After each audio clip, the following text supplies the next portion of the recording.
And welcome back to Brussels for the second part of Talking Europe. I'm still at the European Development Days. That's the largest forum, international forum on development and international cooperation. I'm joined in the studio by Sam Kutesa. Welcome to Talking Europe. Welcome to France 24. You're the president of the UN General Assembly and you're also the Ugandan Foreign Affairs Minister. Also with us, Louis Michel. You're a former Foreign Affairs Minister of Belgium, former Commissioner for Development and Humanitarian Aid, and a leading member of the European Parliament from the Liberals and Democrats. Now we're going to talk about the Millennium Development Goals that expired this year, that were adopted by the UN in 2000, a set of targets to eradicate poverty, to promote education. Have they changed Africa, in your view? I think they have, to a big extent. There's been incredible success in some countries, and even within countries and regions there's been variation. But on the whole, there has been, for example, universal primary education that has been throughout the continent. A lot of health issues have been dealt with. Some infrastructure was worked on, but maybe not as much as should be. We have had gender and women equality enhanced. At least you have legislation that is in place everywhere. And I think there has been general economic growth, steady economic growth in Africa. Now, Goal 1 was to eradicate extreme poverty and hunger. Goal 2, to achieve universal education. Goal 3, empowering women. There are more goals. Louis Michel, do you share this assessment that as a whole, it's been a success? A big progress has been made, of course, but all the aims of the Millennium Development Goals have not been achieved. And as my friend, President of the General Assembly of the United Nations, says, he is of course right when he says that some countries are in progress, others have less progress, so it is not a general progress. But really, when you see the point we are coming from and you see the progress that was made, we can be rather satisfied. Of course, we have a very long way to go in order to achieve all the development Millennium Goals. So there is a lot of work to achieve, but it was really a progress. Now, we can also maybe put another question. Is the money we have spent, we as donors, was that money efficiently, effectively spent and used? I'm not so sure. For instance, we are spending a lot of money through projects and financing operators, NGOs, also the agencies of the United Nations. It's very well to do so, but in the same time, my opinion is that we should give more money under the shape of what I call budget support, general budget support and sectorial budget support. I remember discussions I had with you, President Museveni, about that. I am a strong believer that the donors should make better expenses and spendings in giving the money to the authorities when, of course, it is possible.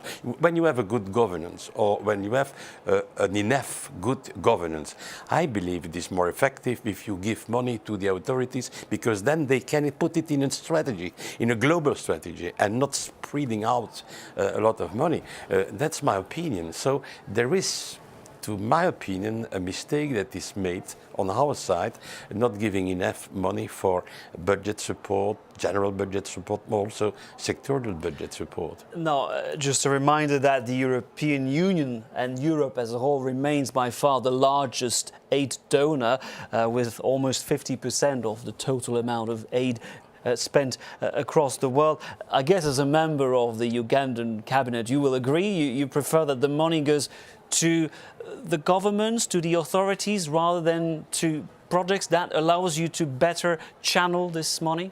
I fully agree with what Louis Michel is saying, because first of all, you put it all in the same pot and you have a list of priorities that you have all agreed upon, so you apply these resources to those priorities. But if you go into project support rather than budget support, more often than not, you have duplication. And the people are wasting money on the same things that are not part of the plan. Of course, what is key is that, and I think that's what Louis Michel was alluding to, you must not be, you must give it to government when it's not going to waste it. And so we need to have transparency in government operations, and that's an important condition. If I may ask, it is difficult to know to whom NGOs account to. But the government ought to account, and also I think you would avoid duplication. Then one of the aims of Europe, and it's very different, for instance, from China, is to promote human rights, freedoms.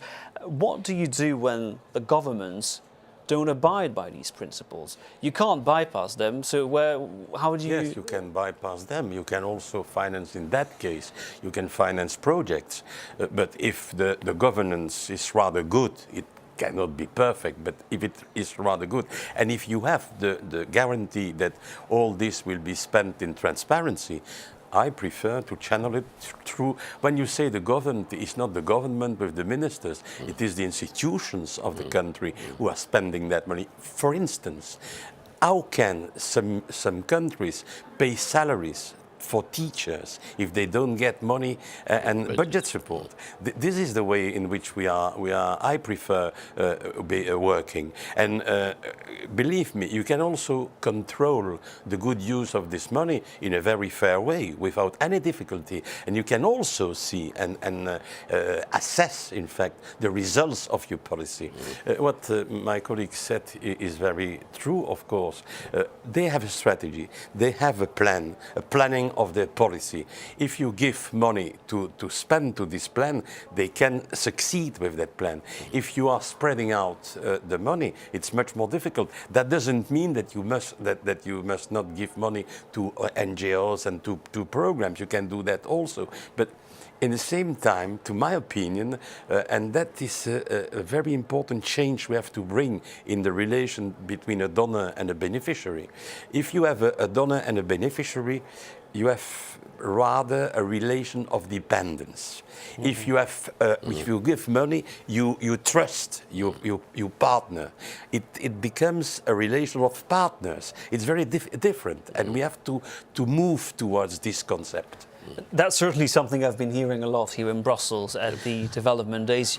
People want to break this north-south approach, which sometimes is felt as patronizing in a number of partner countries. What you have to work towards now is sustainable partnerships. Yes. And that's precisely what the United Nations are working on at the moment. In September, you're due to adopt what will come after the Millennium Development Goals, the Sustainable Development Goals.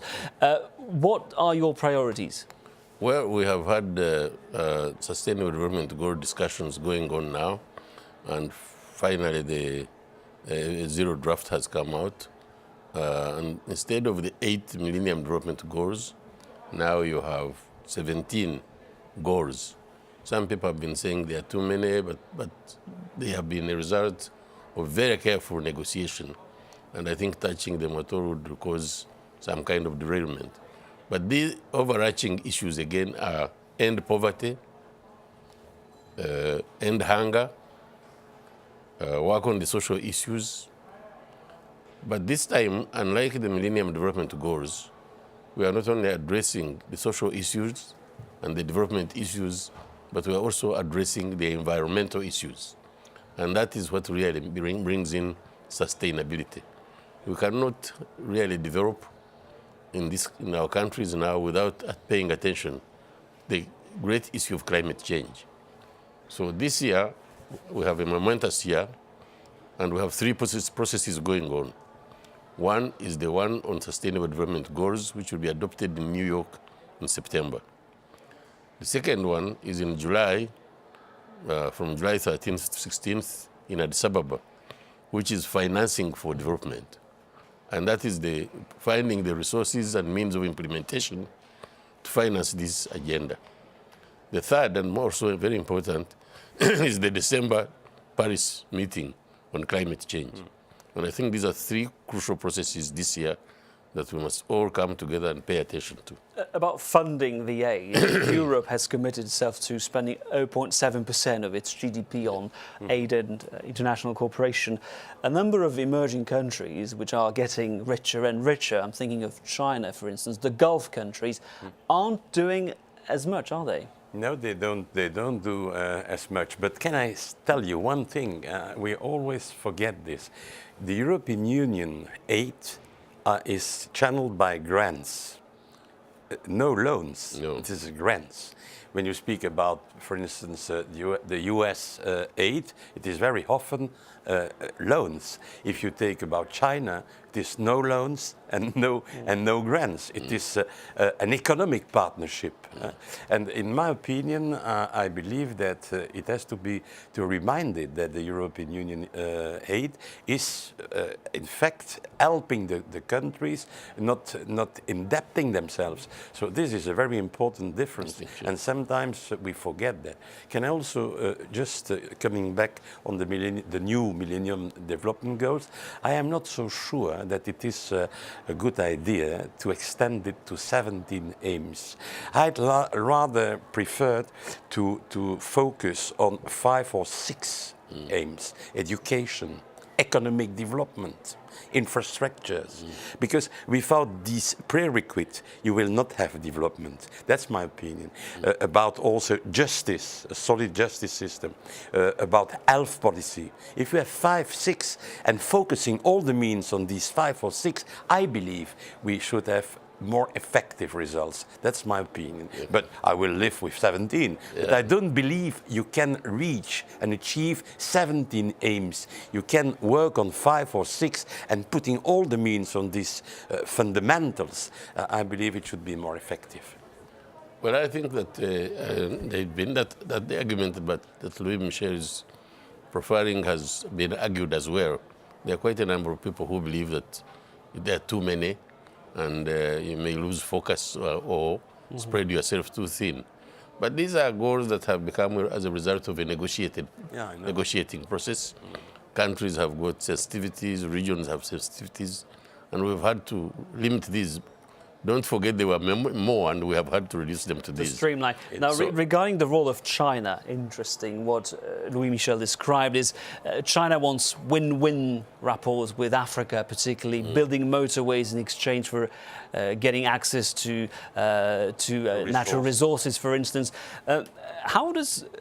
Is it starting to pose a problem for African countries? This relationship with Beijing? I think we should not look at African countries as if they are electing one way, the West or the Chinese. No, they are looking for their best interests. Louis Michel has said, and quite rightly, that the European Union gives grants. Nobody else gives us grants. Nobody else gives us grants. But let me say this, that something is very interesting about the Chinese participation. The long processes, the bureaucracy of World Bank, of IMF in working on a project, it's even the European Union, on working a project can be very frustrating. I think we need to reform both. With the Chinese, it's very easy. With Chinese, it's very busy because I think their decision making is not encumbered. And they are working fast, of course. Yes, yes. He's right. One of the main problems is the fact that on the European level we have very heavy and very difficult procedures, yes. and it lasts a long time between the moment you take the decision to help and the moment they are implementing it, because sometimes you have 4, 5, 6 years. Yes. So that's really problematic. That's also the reason why, even if we are the main donor, we are not recognized fully on our merits, because they are, of course, there is a question of impatience. They want infrastructures, they want a lot of things they need to develop their country. So they are, of course, it's easier to work with the Chinese. I can understand that. But in the same time, not sure in the long term that it will not put and really open some main problems. One of the things I've been discussing here has been that we can use the support from EU to leverage other finances from the private sector, and also bring down the cost of money. And if we can address also the bureaucracy, then I think we shall be in a better state to utilize this. Access to loans, to credit. Yes. And obviously, no, this is very important because, and that will be my last point, at the end of the day, boosting trade between Europe and Africa. That's also something we heard a lot here. The Commissioner for Trade was here. This is probably the key to the future. Of course it is the key to the future. That is the reason why I am expecting and urging to change a little bit the framework of organizing our partnership between Africa and Europe. We have, for instance, technology, we have knowledge, we have a lot of things. They have capacity, they have resources, they have also a lot of people who are very well scholared, who are really full of capacity, so we can work easily together, of course. And to my opinion, we always forget one thing. It's obviously a fact that Europe and Africa are neighbors, and they are linked by history. Also, not for the best, not for the worst, but I think it's important to try to have this kind of partnership.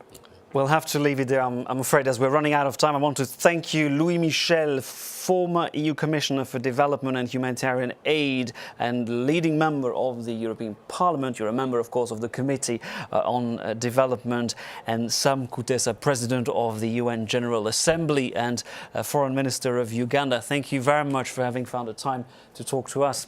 Thank you.